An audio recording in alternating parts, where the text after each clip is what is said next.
Neighboring reefs attracted by this abundance of potential prey.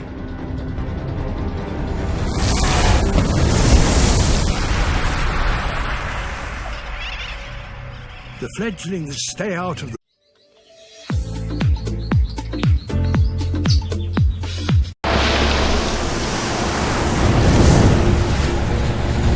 giant trevallies.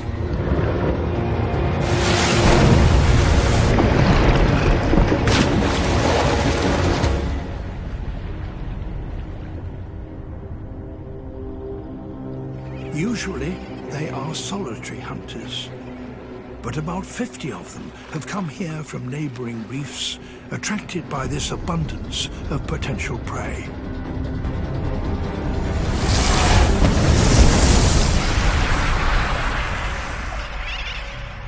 The fledglings stay out of the water if they can. They even drink on the wing.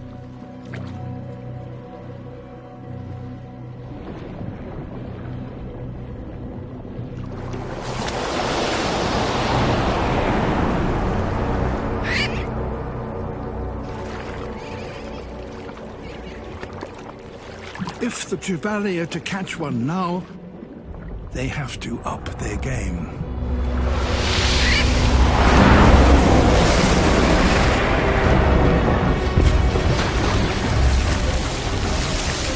So there is a fish here that, amazingly, has a brain capable of calculating the airspeed, altitude, and trajectory of a bird.